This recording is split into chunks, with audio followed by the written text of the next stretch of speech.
오늘은 제목을 예수 안에서 의롭게 되는 믿음이라는 말씀의 제목을 이렇게 정해봤습니다. 예수님 믿으면 의롭게 되고 믿음으로 구원받아서 천국 간다. 이건 우리들이 정확하게 알고 있는 사실입니다. 이걸 누가 추측을 한다든지 이거에 대해서 그럴 거야 라고 생각하고 그렇게 인정하고만 있다면 믿음 생활은 잘하는 게 아니라 온전한 믿음이 될 수 없습니다. 온전한 믿음은 이 사실을 믿는 믿음을 가지고 내 삶에서 이 삶을 이루어내는 겁니다. 우리가 이 로마서를 강의하면서 오늘 이 시간도 함께 그 말씀을 지금 3장이 언제 마무리가 되게 되는데 이 3장까지 읽어오면서 그 많은 생각을 하게 되는 것이 정말 믿음으로 사는 게 진짜 맞는데 내 삶에 진짜 믿음의 역사가 믿음의 증거가 있는가? 이거 우리 지금까지 살아오면서 교회는 열심히 다녔는데 이거 고민해보지 않고 산 적이 많았다라는 것을 깨닫게 될 겁니다. 왜 이런 일들이 생기냐면 그냥 교회 다니는 것이 내가 구원받는 조건이 되고 남들보다 조금 더 착하게 살면 내가 의롭게 인정받는 거로 생각하는 거죠. 그리고 세상 사람들은 아예 죄인이고 멸망받을 사람들이니까 우리는 그래도 교회를 다녀서 의로워졌고 또 천국 백성이 됐다. 이런 생각을 가지고 우리들이 이 정도면 됐지라는 기준을 세워놓고 우리들이 교회를 다니기 때문에 문제가 심각해지는 겁니다. 세상에 좋은 영향력, 세상에 믿지 않는 사람들도 좋은 영향력을 많이 끼칩니다. 좋은 일 굉장히 많이 합니다. 선한 일 많이 해요. 근데 믿음의 사람들이 세상 사람들이 생각하는 그런 선한 일, 착한 일, 우리들은 생각할 때 그것이 전부라면 저와 여러분들이 그들과 다를 것이 하나도 없습니다. 세상 사람들이 선한 영향력을 끼치고 잘못된 일을 한다 할지라도 저와 여러분들이 그들과 다른 이유는 예수 그리스도를 믿기 때문이에요. 하나님을 믿기 때문인 거예요. 맞습니까? 이게 믿어지시는 분들 아멘 한번 해보세요. 예, 이거 믿어지셔야 됩니다. 이게 안 믿어지면 우리 믿음 생활을 지금 상당히 잘못하고 있는 겁니다. 빨리 생각과 마음을 바꾸셔서 예수가 그리스도라는 사실을, 나의 구주라는 사실을 믿으시게 되기를 주의 이름으로 축원합니다. 예수님 안에서라고 분명히 제목을 그 앞에 이렇게 했죠. 예수님 안에서 의롭게 된다. 그러니까 예수님 없이 내가 교회를 다녀서 의롭게 될 수 있느냐? 아니요. 내가 착한 일을 했다고 해서 내가 의롭게 되냐? 아니요. 내가 조금 더 헌금도 하고 내가 기도도 조금 남들보다 더 해서 의롭게 되느냐? 아니에요. 예수님 빠진 상황에서는 예수님 안에서가 아니면 우리들은 스스로 내 신념을 세워갈 뿐이지 나의 자랑거리만 만들 뿐이지 내 의로움이라고 하는 것은 내가 정할 수가 없어요. 성경에서 말하는 죄라고 하는 것은 하마르티아라고 이렇게 되어 있는데 이 원어에 보면 그런 게 있어요. 관역을 빗나가다 이렇게 되어 있어요. 관역을 빗나가는데 관역을 정확하게 겨냥을 하고 거기다 활시를 당겨서 써야 되는데 그 활이 빗나갔다는 거죠. 관역에서. 그러니까 내가 삶으로 본다면 내가 온전한 하나님을 믿는 믿음의 삶이라면 그 삶을 잘 살아가야 되는데 관역을 빗나가는 삶을 살아가는 거예요. 나의 삶이 하나님의 뜻과 잘못됐다는 거죠. 마음이 다르다는 거죠. 생각도 다르다는 거예요. 그러니까 그런 삶에는 주님의 뜻이 이루어지느냐? 아니요. 이루어질 수가 없어요. 그러니까 주님의 뜻이 이루어지기 위해서라면 그 겨냥하는 것이 정확하게 그 목표물이 정확한 게 다른 것이 아니고 우리는 예수 그리스도가 목적이 돼야 되고 삶의 이유가 돼야 정확한 겨냥, 정확하게 겨냥을 해서 그 관역을 향해서 활시를 당겨서 쐈을 때 내 삶을 살아냈을 때 비로소 거기에 정확하게 맞춰지는 거죠. 오늘 이 본문에 있는 말씀을 저는 준비하면서 그런 마음이 들었습니다. 오늘 3장 21절부터 22절에 보니까 여기 이런 말을 했어요. 한번 읽어보도록 하겠습니다. 시작. 이제는 율법에 의해 하나님의 한 의가 나타났으니 율법과 선지자들에게 증거를 받은 것이라. 곧 예수 그리스도를 믿음으로 말미암아 모든 믿는 자에게 미치는 하나님의 의인이 차별이 없느니라. 아멘. 세상에 차별을 갖고 신앙생활을 한다 그러면 어떤 차별이 있을까요? 어떤 기준의 차별을 두고서 기준을 두고 차별을 할까요? 생각해 보니까 그런 차별이 있는 것을 생각해 본다면 예수 믿을 사람 몇 명이나 있을까요? 좀 기득권층에 있는 사람들은 믿을까요? 아니면 그들과 상관없이 조금 세상 사람들이 말하는 그런 조금 부족하고 또 불쌍하고 또 뭔가 갖지 못하고, 그러니까 세상에서 말하는 소외계층들만 예수를 믿어야 되는 걸까요? 아니라는 거예요. 그런 기준들을 만들어 놓은 것으로 인해서 우리가 예수 그리스도를 믿는다면, 그런 조건들이 기준이 된다면 우리 예수 믿는 거 아무런 의미 없어요. 여러분들 예수님 믿지 마세요. 그러면 그런 예수란 믿지 마세요. 그런 걸 가리키는 교회라면 교회 다니지 마세요. 교회는 그런 곳이 아니에요. 예수님은 그렇게 우리가 알고 있는 그런 예수님이 아닙니다. 오직 예수 그리스도는요, 이 모든 관역에서 빗나간 나의 삶을, 이게 어떤 삶입니까? 하나님의 뜻대로 하나님의 말씀대로 살아야 될 내가, 육의 사람이 아닌 우린 영적인 사람이라고 그랬잖아요. 영의 사람은 하나님의 말씀으로 살아야 돼요. 하나님의 인도 따라 살아야 돼요. 그런데 그 삶이 안 사라지도록, 못 살도록 만들어가는 내 삶이라면 빨리 방향을 설정하고 다시 하나님께로 향해야 돼요. 그 마음을 맞춰 가야 되는 겁니다. 그랬을 때 저와 여러분들에게 믿음의 삶을 조금이라도 온전하게 살고 하나님이 원하시는 믿음의 삶을 살게 되는 줄 믿으시길 바라요. 그 성경은 그래서 차별 없다는 거예요. 왜?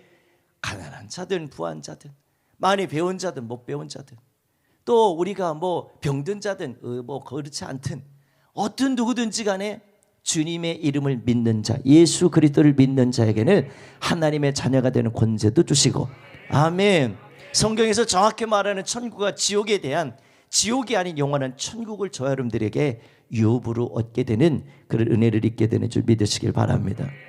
그래서 예수 믿는 것은 오늘 본문의 21절 22절 말씀 보면, 율법을 믿는 것, 율법을 지키는 것보다 쉬운 게 사실은 예수를 믿는 거예요. 그러면 예수님 믿는 거 나도 믿는데요, 그렇게 얘기를 해요. 우리가 전도하다 보면 그런 경우들이 많이 경험할 때가 있잖아요. 한 사람의 그 마음과 생각을 설득하고 또 이해시키고, 그래서 믿게 하려고 하는 그런 여러 가지 시도들을 하잖아요. 근데 그 예수를 믿게 하기 위해서 그들이 예수님을 인정하고 믿기까지는 참 많은 과정들이 필요합니다만, 한순간에 가가지고, 예를 들어 여기 앞에 계신 이중택 권사님, 이중택 권사님이라는 권사님 타이틀을 빼고, 직분을 빼고, 그냥 처음 뵙는 분이라면 이분한테 예수님을 증거할 때 예수님 믿어야 될 이유를 말해야 되잖아요. 이유를 말해야 되는데 무조건 천국지옥, 그냥 교회 가면 좋대야, 마음이 편안하대요, 가보시겠어요? 잘 된대요. 사업도 하시는데 잘 된대요, 한번 와보세요. 이게 복음의 증거가 될 수는 없잖아요. 근데 그렇게 우리들이 복음을 제시하고 증언할 때가 많아요. 좀 더 깊이 들어가면 우리 처음 뵙는 분한테 그렇게 하죠. 성경에 말해서, 성경의 말씀 보니까 모든 사람은 다 죄인이래요. 나 죄인 아닌데 나보고 왜 죄인이라고 그러냐. 그거 한번 설득해 본 거죠. 어떻게 하냐면 애들한테 물어보면 그래요. 너 거짓말 했어 안 했어? 했는데요. 너 욕도 해봤어 안 했어? 했는데요. 그거 죄냐 죄가 아니냐 라고 물으면 대부분이 뭐라고 하냐면 다 죄라고 얘기해요. 이런 것처럼 어른들도 마찬가지입니다. 말은 하진 않았지만, 내가 그에 대해서 죄라고 생각하진 않았지만 그렇게 설명을 해보기 시작하니까 내가 죄인이구나.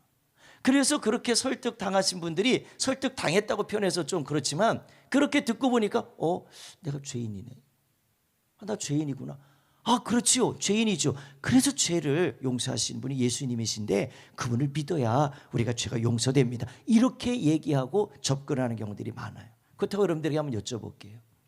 그렇게 해서 그 사람이 내가 죄인이네요 라고 인정했다고 해서 진짜 예수님 믿는 사람일까요? 진짜 그분이 예수님 영접한 거라고 생각할 수 있을까요? 그건 아니에요. 그거는 내 생각으로는 동의를 했어요. 죄라고 하는 것은 내가 동의는 했어요. 근데 진짜 내가 동의는 했지만 진짜 내가 죄인의 삶을 깨닫고 나 고쳐야 된다, 나 바꿔야 된다, 내가 잘못된 거 이제는 청산하고 이제는 진짜 옳은 삶으로 내가 살아야 된다. 세상에서 말하는 죄는 윤리 도덕의 기준을 가진 죄들이 대부분입니다. 근데 성경에서 말하는 죄는 하나님을 믿지 않는 거예요. 하나님을 내가 주인으로 모시지 않는 거예요. 근데 성경에서 말하는 이 영적인 죄와 우리가 알고 있는 육적인 죄들은 너무 확연하게 달라요. 그러다 보니까 이 죄의 문제에 대해서 신앙생활 하다 보면 이 죄가 언제 깨달아지냐면 예수 그리스도를 나의 구주, 어떤 구주? 내 죄를 용서하시는 분. 이게 죄를 그냥 윤리 도덕의 기준의 죄라고만 생각하지 않고 진짜 하나님을 믿지 않고 하나님 말씀대로 살지 않은 것에 대한 이 죄를 깨닫고 또 내가 세상에서 그 이하의 삶이라고 생각할 수 있는 그런 윤리 도덕으로 죄진 것까지도 내가 너무나도 큰 죄를 저질렀구나. 이거 어떡하지? 그래서 이거를 깨닫고 이게 동의 정도가 아니라 이거 큰일 났다. 나 이러다가 큰일 나겠다. 나 이러다가는 안 되겠다. 나 진짜 성경에서 말하는 이렇게 살다가 마지막 주님 앞에 서는 그날 심판의 때가 있다고 하는데 사람이 죽고 난 이후에 분명히 히브리서 9장 27절에 심판이 있다고 그러는데 그 심판 앞에 설 날을 생각하니까 나 두렵다. 이거 어떡하지? 그때서 비로소 주님을 찾는 거예요. 주님, 내가 죄인입니다.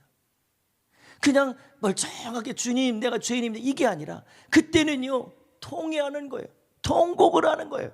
애절한 마음으로 기도하는 거예요. 하나님, 내가 죄인입니다. 용서해 주세요.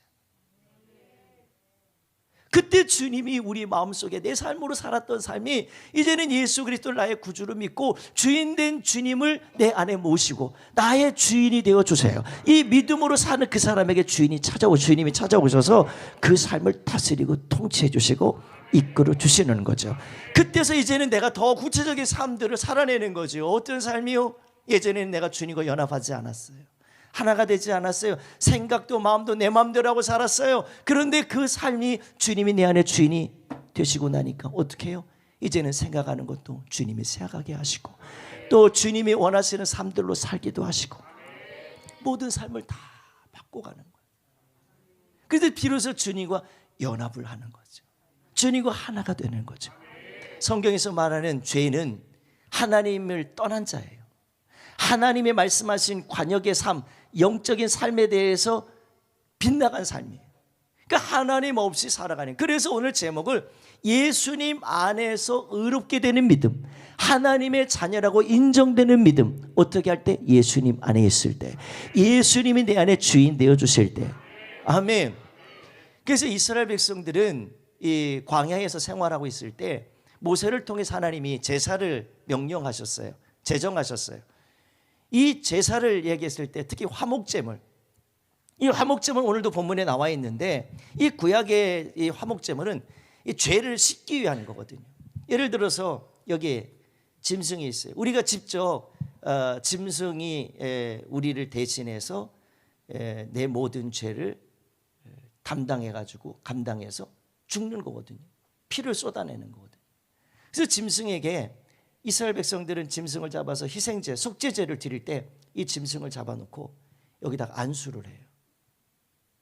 그 이 짐승을 자기 스스로 다 잡아요. 그 시간이 굉장히 오래 걸려요. 6시간, 7시간, 어떤 사람은 더 이상도 걸려요.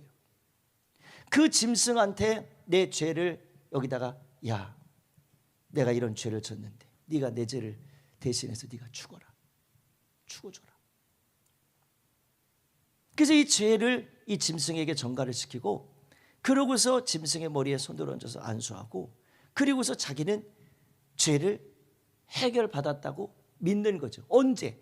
이 짐승의 피가 쏟아졌을 때, 흘려졌을 때 비로소 내 죄가 해결됐다. 그래서 속죄 제물을 드리고 속죄 제를 드리는 이유가 바로 내 죄를 용서받기 위해서 그 죄를 용서받기 위해서 제사를 드리는 거예요. 그러니까 이스라엘 백성들이 말하는 이 제사의 개념은 그냥 내가 직접 제물이 되는 게 아니라 대신 짐승이 제물이 되어주시는 거죠. 이거는 사실 우리 가운데 모형으로 준 거예요. 모형으로. 진짜 원형은 뭡니까? 바로 예수 그리스도가 십자가의 죽으심으로 우리들의 모든 죄를 주님이 그래서 담당하셨어요.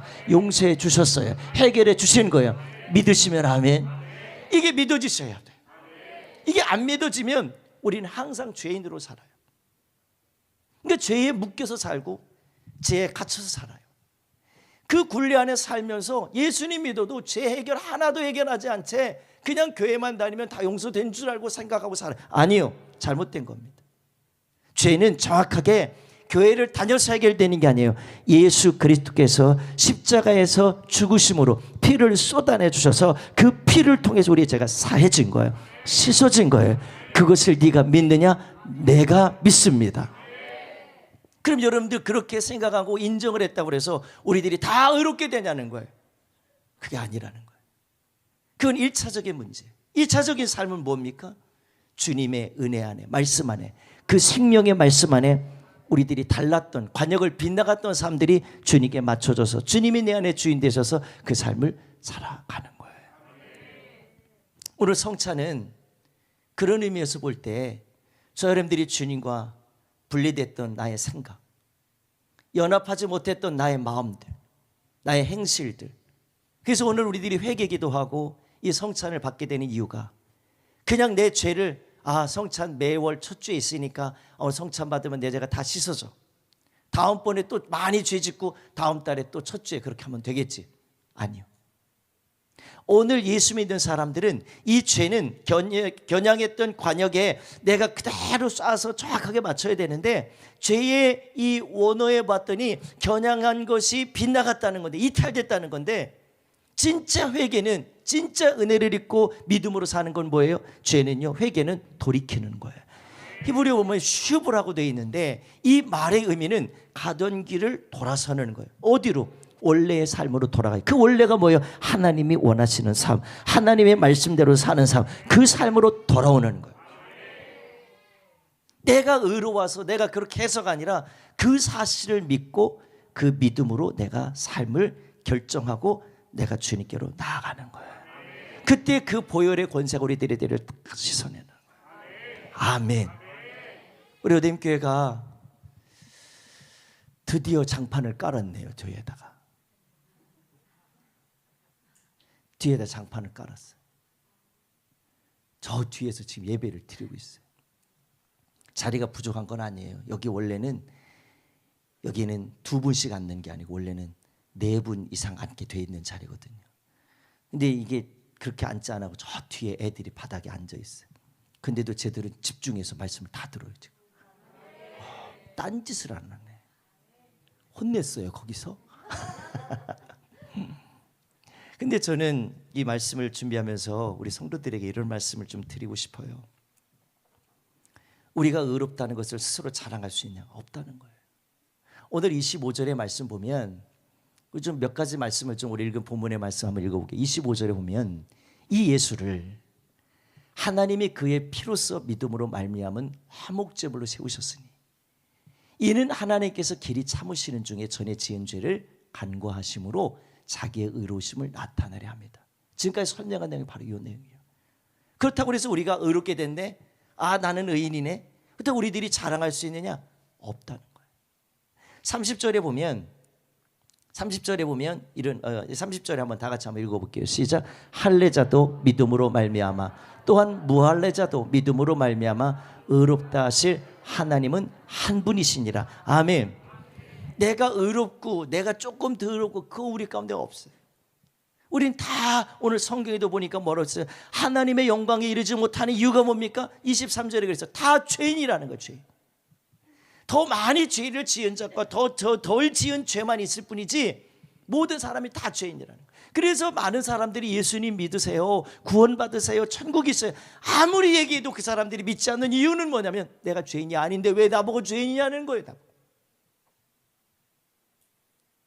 내가 왜 죄인이 아닌데 나 착하게 살고 의롭게 살고 누가 봐도 죄 없이 인정받을 만한 삶을 살았는데 왜 나보고 죄인이냐는 거예요. 왜? 당신이 뭔데 나까지 판단해서 내가 나를 죄인이라고 만들어? 이렇게 하니까 복음 전하기가 너무 힘든 거예요. 근데 우리도 예수님 믿기 전에 우리가 이런 삶들이 있었거든요. 나도 인정하기 어려웠어요. 저도 인정하기 어려웠어요. 저 악하게 살았어요. 악하게 생겼어요. 착하게 생겼어요. 고들을 그런 말 하지 마세요. 여러분들이 이거 잘 몰라서 그래요. 좀 표현을 이렇게 해볼게요. 우리나라 간통법이 폐지가 됐어요. 간통법안이 폐지됐어요. 2015년인가 그럴 거야 아마. 간통은 민법상으로 재판상에서 당신은 불륜을 저질렀습니다. 그래서 죄를 인정하고 그거에 대해서 법으로 결정을 내리기 때문에 그 사람이 죄인이라는 것을 인정하게 되는 거거든요. 이 법안을 깨버렸어요. 폐지시켜버렸어요. 이 법안이 있다고 해서 간통죄가 간통죄를 안 짓느냐? 그건 아니에요. 또 이게 없어졌다고 해서 사람들이 더 많이 죄를 짓냐? 사실 그것도 아닐 거예요. 중요한 거는 이런 법안이라고 하는 기준들이 점점점 없어지기 시작해. 우리나라에 지금 동성애법도 지금 마찬가지잖아요. 이 동성애를 죄라고 여러분들 믿으세요? 아닌 분이 있는 것 같아요. 여러분들 동성애가 죄입니다. 반드시 죄예요. 제가 한 번은 어떤 분한테 그랬어요. 딸 가진 어머니한테 그랬어요. 딸 사이가 들어오면 좋겠어요.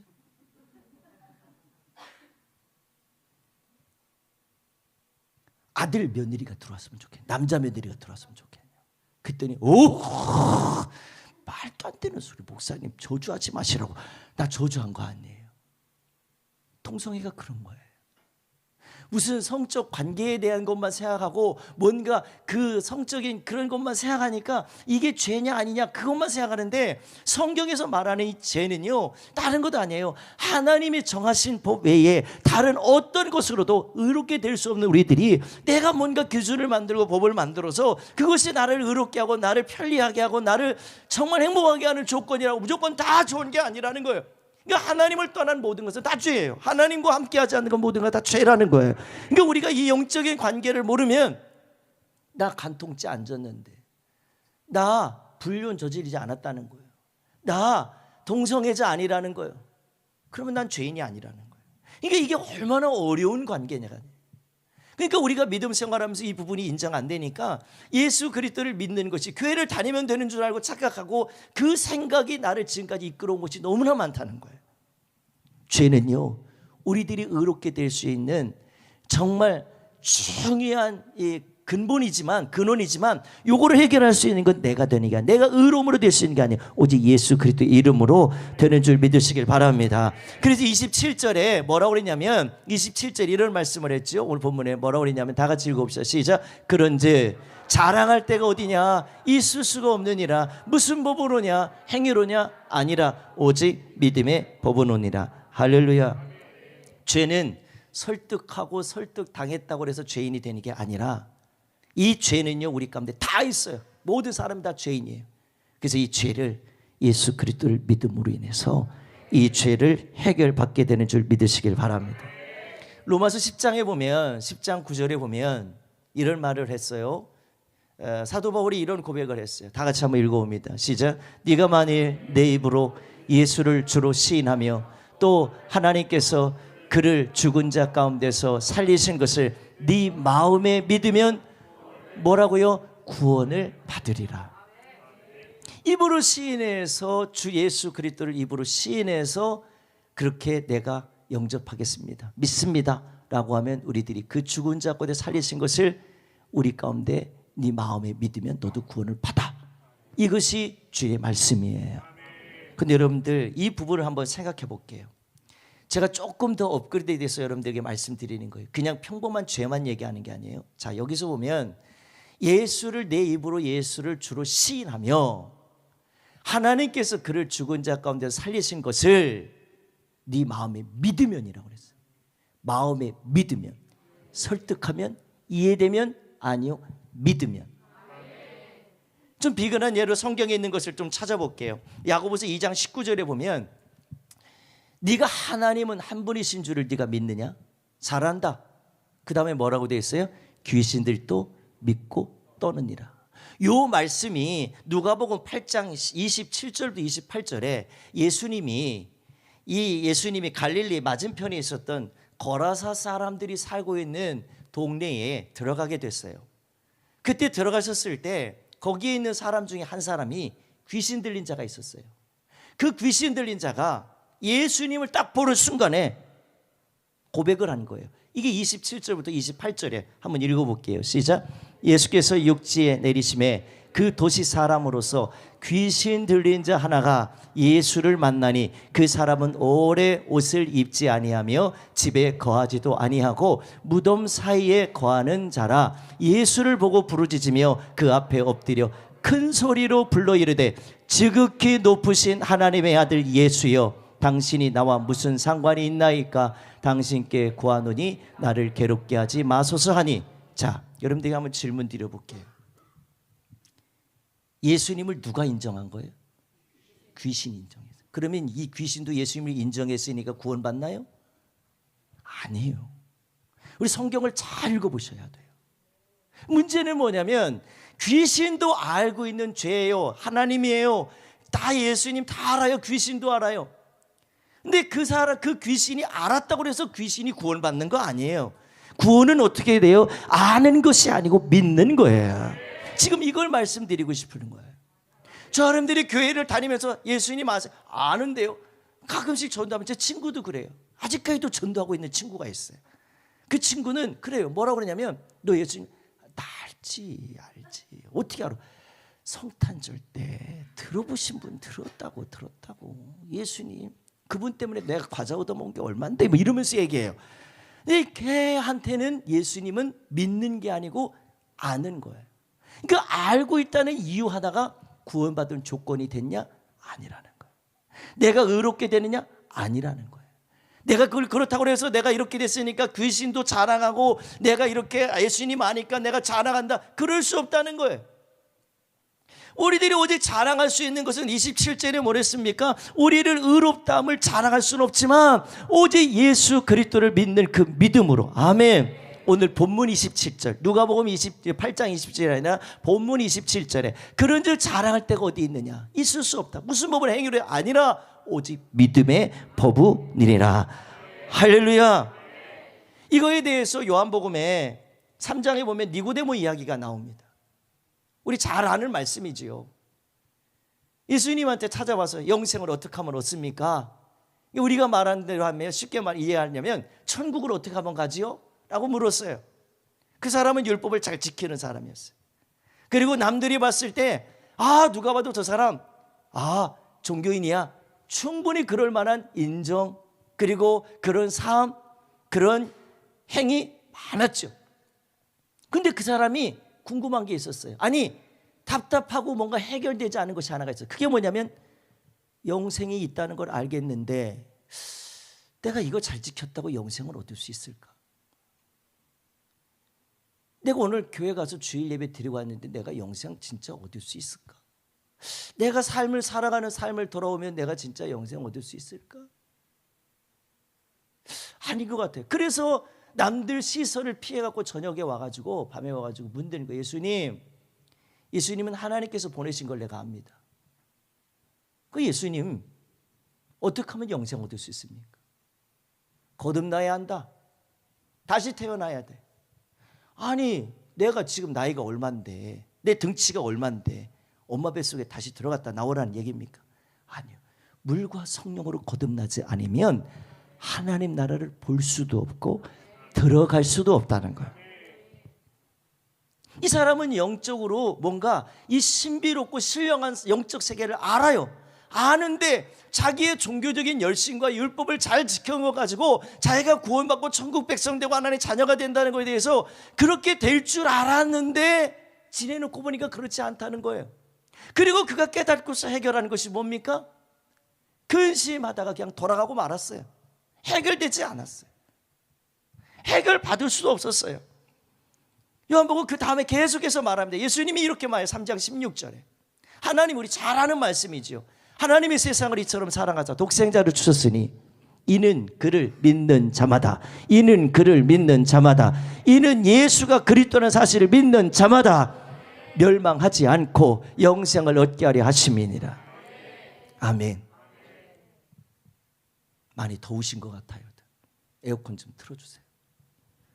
그래서 저와 여러분들이 믿음 생활의 이 부분을 생각해 보니까 믿는다는 것은 그냥 단순한 믿음이 아니고요, 우리의 삶을 바꿔내는 거예요. 삶을 고쳐내는 거예요. 하나님의 말씀대로 안 살았던 내 삶을 하나님의 말씀대로 살게 하고, 하나님을 믿지 않았던 삶을 하나님 믿습니다. 하나님 우리를 구원하시는 분입니다. 이걸 믿고 인정하는 분 정도가 아니라 그 삶을 바꿔내는 거예요. 어떻게?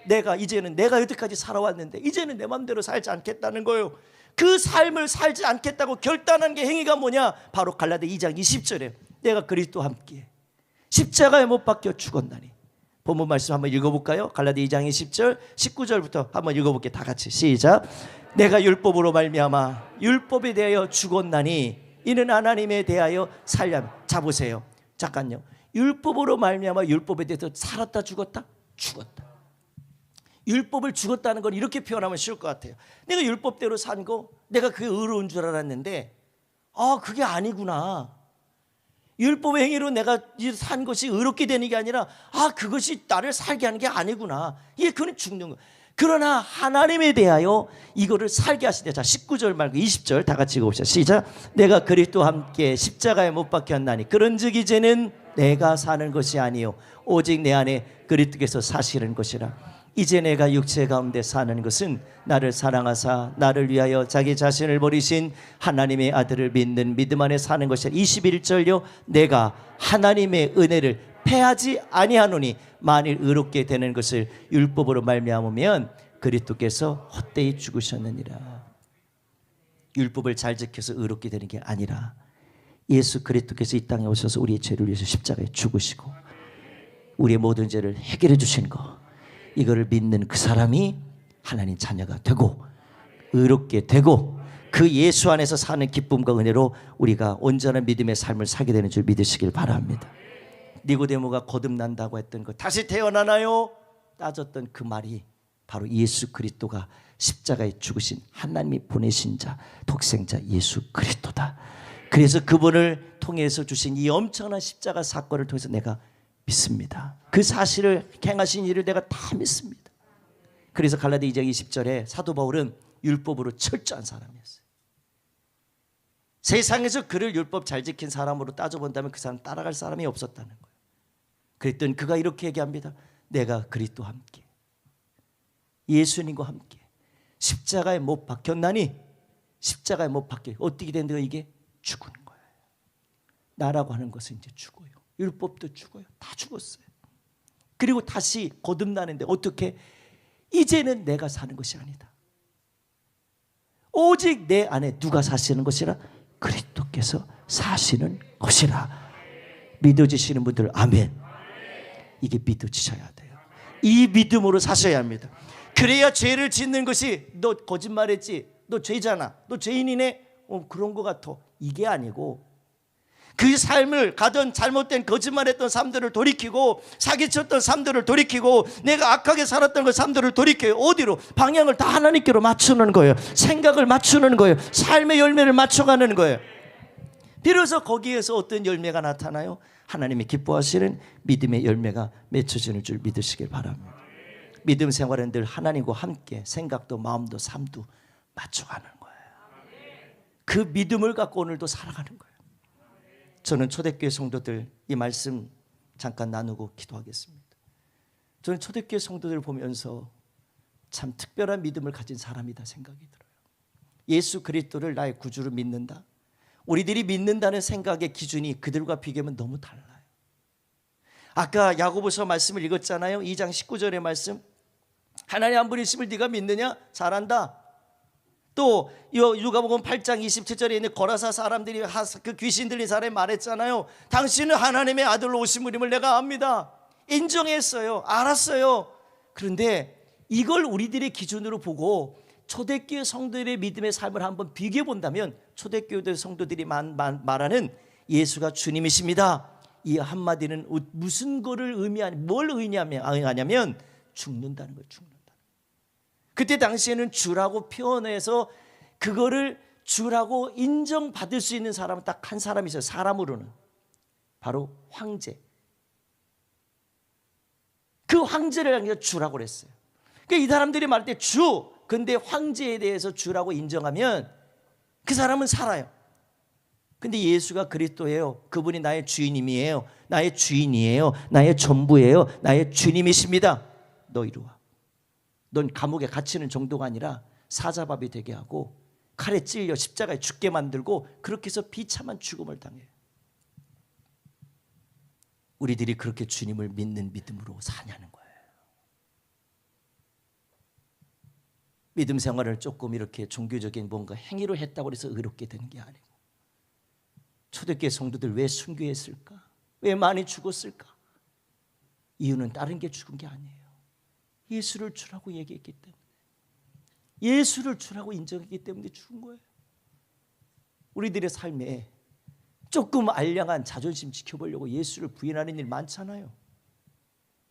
조금 내가 이득 보려고 거짓 부렁하는 일 많잖아요. 남들 안 본다고 하나님까지 속이는 인생 삶을 살아간 거 많잖아요. 간통죄가 폐지됐으니까 룰루랄라요? 아니요. 우리 그럴 수 없어요. 조금 죄를 덜 졌을 뿐이지 성경이 말하는 우리는 모두가 다 죄인이에요. 그럼 우리들이 할 수 있는 게 뭐가 있을까? 우리의 노력으로는 할 수 있는 게 아무것도 없어요. 그래서 모든 것을 가능하게 하시는 주 예수를 붙들고 그 이름을 부르는 거예요. 그 이름이 나를 살게 해요. 나를 회복하게 하는 거예요. 나를 고치는 거예요. 어둠의 권세에서 불러내고 귀신의 악한 영에 사로잡혀서 멸망당할 나를 주님이 우리를 살려주시는 거예요. 그런 연합하지 못했던 나의 삶이 얼마나 잘못된 삶인지를 오늘 성찬을 받아 먹고 마심으로 이제는 주님과 연합함으로 그 은혜의 삶들을 살아내셔야 합니다. 오늘 이 하루가 예수 안에서 내가 의롭게 된다. 내 노력으로 아니요. 율법을 지켜서요. 종교적인 열심으로요. 착한 일에서요. 아니요. 예수님이 내 안에 사시는 믿음이 되셔야 돼요. 그 믿음으로 사셔야 오늘 저와 여러분들의 믿음의 삶이 온전히 주의 은혜를 입게 되는 줄 믿으시길